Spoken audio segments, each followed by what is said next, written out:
Delhi police constable परीक्षा सामान्य अध्ययन। निम्नलिखित में से किस राज्य ने खेलो इंडिया यूथ गेम्स के चौथे संस्करण की मेजबानी की?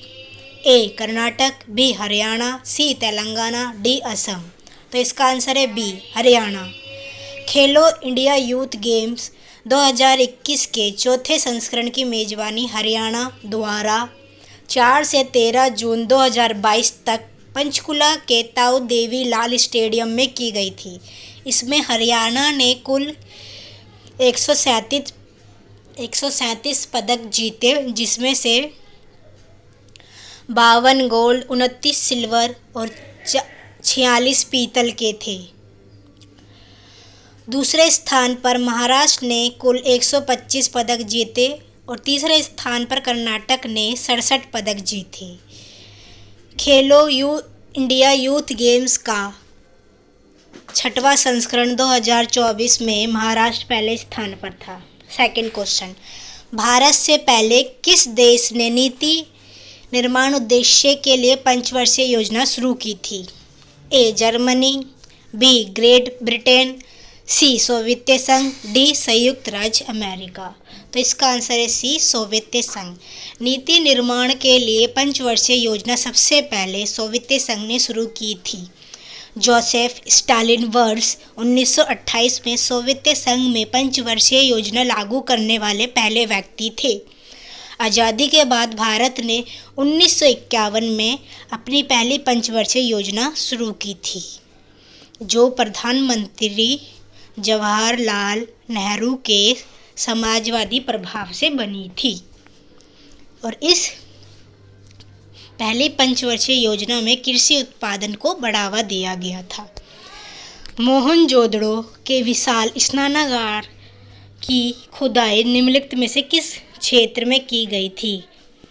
पहला घर का आंगन, दूसरा निचला शहर, तीसरा दुर्ग या चौथा रिहायशी कॉम्प्लेक्स। तो इसका आंसर है सी दुर्ग। मोहनजोदड़ो के विशाल स्नानागार की खुदाई गढ़ के टीले पर दुर्ग में की गई थी। यह टीला हड़प्पा सभ्यता के शहर मोहनजोदड़ो के उत्तरी भाग, वर्तमान में पाकिस्तान के सिंध प्रांत में स्थित है। इस विशाल स्नानागार को ग्रेट बाथ भी कहा जाता है।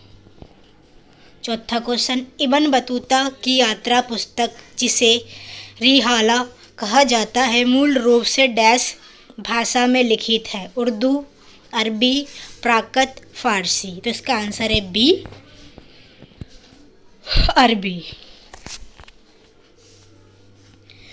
इब्न बतूता की यात्रा वृत्तांत रिहिला मूल रूप से अरबी भाषा में 14वीं शताब्दी में लिखी गई थी। रिहिला अरबी साहित्य की एक शैली है। रिहिला शब्द का मतलब यात्रा या यात्रा वृत्तांत है। पांचवा क्वेश्चन, भारतीय संविधान का निम्नलिखित में से कौन सा अनुच्छेद कुछ मामलों में कार्य, शिक्षा और सार्वजनिक सहायता के अधिकार से संबंधित है? अनुच्छेद 44, अनुच्छेद 43, अनुच्छेद 41 या अनुच्छेद 42। तो इसका आंसर है सी अनुच्छेद 41। भारतीय संविधान का अनुच्छेद 41 काम करने, शिक्षा पाने और कुछ मामलों में सार्वजनिक सहायता पाने के अधिकार से संबंधित है। यह अनुच्छेद राज्य में काम पाने, बेरोजगारी, बुढ़ापा, बीमारी और अक्षमता जैसे मामलों में सार्वजनिक सहायता रूप प्रदान करेगा। छठा क्वेश्चन, भारतीय संसद ने 2002 के 86वें संविधान संशोधन अधिनियम को मंजूरी दी थी, जो डैश के आयु वर्ग के बच्चों के लिए प्रारंभिक शिक्षा का मौलिक अधिकार सुनिश्चित करता है। ए 5 से 11 वर्ष, बी 6 से 17 वर्ष, सी 7 से 16 वर्ष, डी 6 से 14 वर्ष। तो इसका आंसर है डी 6 से 14 वर्ष। भारतीय संसद ने साल 2002 में 86वें संविधान संशोधन अधिनियम के जरिए 6 से 14 साल के बच्चों के लिए मुफ्त शिक्षा और अनिवार्य की जो मौलिक अधिकार में सुनिश्चित किया गया है। यह अधिकार अनुच्छेद 21A के तहत आता है। सातवां क्वेश्चन, बहुचर्चित अंग्रेजी उपन्यास एलिसेज एडवेंचर इन वंडरलैंड निम्नलिखित में से किस लेखक ने लिखा था? A. Mary Shelley, B. Edgar Allan Poe, C. Lewis Carroll या डी. Herman Melville. तो इसका आंसर है C. Lewis Carroll. Alice adventure in Wonderland British लेखक लुइस कैरोल द्वारा 1885 में लिखित एक उपन्यास है। लुइस कैरोल का वास्तविक नाम चार्ल्स लुटविग डॉडसन है। 8वां क्वेश्चन, निम्नलिखित में से किस भारतीय ओलंपियन ने प्लेइंग टू विन शीर्षक की आत्मकथा लिखी? A. Abhinav Bindra, B. Lovlina Borgohain, C. Karnam Malleswari, D. Saina Nehwal. तो इसका आंसर है Saina Nehwal. Playing to win नामक पुस्तक साइना नेहवाल द्वारा लिखी आत्मकथा है। साइना नेहवाल बैडमिंटन ओलंपिक में पदक जीतने वाली पहली भारतीय खिलाड़ी है। प्लेइंग टू विन पुस्तक में इन्होंने अपने बचपन, करियर, उतार चढ़ाव और खेल की सफलता के लिए बलिदान के बारे में बताया है। क्वेश्चन नंबर 9, भोजन के किस भाग में शौच बनकर निकलता है? ए. अप्रयुक्त भोजन, बी. भोजन में विटामिन, सी. भोजन में पोषक तत्व, डी. भोजन में ग्लूकोज। इसका आंसर है ए. अप्रयुक्त भोजन। पाचन में भोजन के अप्रयुक्त भागों को शौच प्रक्रिया के माध्यम से शरीर से बाहर निकाल दिया जाता है। इस प्रक्रिया में ठोस अपशिष्ट को निकालना शामिल है, जिसे शरीर पचा और अवशोषित नहीं कर सकता। 10वां क्वेश्चन, निम्नलिखित में से कौन उत्तर प्रदेश की निर्वाह फसल का उदाहरण है? कपास, जूट, गन्ना, गेहूँ। तो इसका आंसर है डी. गेहूँ। गेहूँ उत्तर प्रदेश की प्रमुख फसल है और इसे निर्वाह फसल भी कहा जाता है। उत्तर प्रदेश गेहूँ उत्पादन में प्रथम स्थान पर है। यह राज्य सबसे बड़े हिस्से में लगभग 24% कृषि भूमि उत्पादित होती है।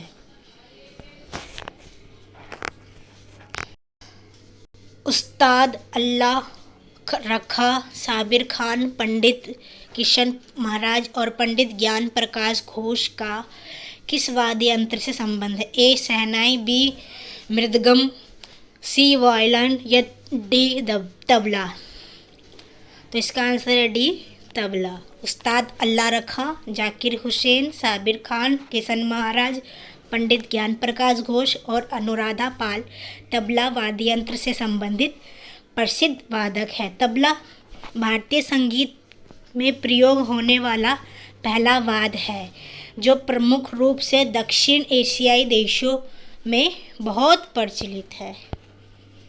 निम्नलिखित में से कौन सा आरबीआई, एनबीएफसी, एमएफआई जो ग्रामीण में संयुक्त देयता समूह उधार मॉडल पर काम करता है? A. BSS micro finance limited, ESF micro finance and investment private limited, C. Fusion micro finance private limited, D. Ashirvad micro finance limited. तो इसका आंसर है C. Fusion micro finance limited. Fusion micro finance limited गैर banking वित्तीय company NBFC और micro finance institution के तौर पर पंजीकृत है। यह कंपनी ग्रामीण इलाकों में संयुक्त देयता समूह ऋण मॉडल पर काम करती है। फ्यूजन माइक्रो फाइनेंस की स्थापना 1994 में हुई थी। 13वां क्वेश्चन, निम्नलिखित में से कौन से शब्द 42वें संविधान संशोधन द्वारा प्रस्तावना में जोड़े गए थे? ए. भाईचारा जो गरिमा का आश्वासन देता है, बी. समाजवादी धर्मनिरपेक्ष, सी. विचारों में स्वतंत्रता, डी. न्याय सामाजिक। तो इसका आंसर है बी. 42वां संविधान संशोधन अधिनियम 1976 द्वारा प्रस्तावना में 3 नए शब्द पंथ निरपेक्ष, समाजवादी और राष्ट्र की अखंडता जोड़े गए हैं। इसे लघु संविधान भी कहा जाता है। निम्नलिखित में से कौन सी एक गैस उत्कृष्ट गैस नहीं है? Organ, neon, helium, nitrogen. तो इसका आंसर है डी, नाइट्रोजन। उत्कृष्ट गैसें helium, neon, organ, krypton, xenon, radon आवर्त सारणी के शून्य वर्ग के तत्व हैं। इनके परमाणु क्रमांक क्रमश 2, 10, 18, 36, 54, 86 है। 15वां क्वेश्चन, वर्तमान कीमतों पर राष्ट्रीय आय की गणना डैश के आधारों पर की जाती है? ए प्रचलित कीमतों पर, बी तुलनात्मक कीमतों पर, सी स्थिर कीमतों पर या डी भविष्य की कीमतों पर? वर्तमान कीमतों पर राष्ट्रीय आय की गणना प्रचलित कीमतों पर की जाती है। किसी देश में किसी वित्तीय वर्ष में उत्पादित होने वाली सभी वस्तुएं सेवाएं के कुल मौद्रिक मूल्य को राष्ट्रीय आय कहते हैं। यह देश के आर्थिक गतिविधियों का सांकेतिक है।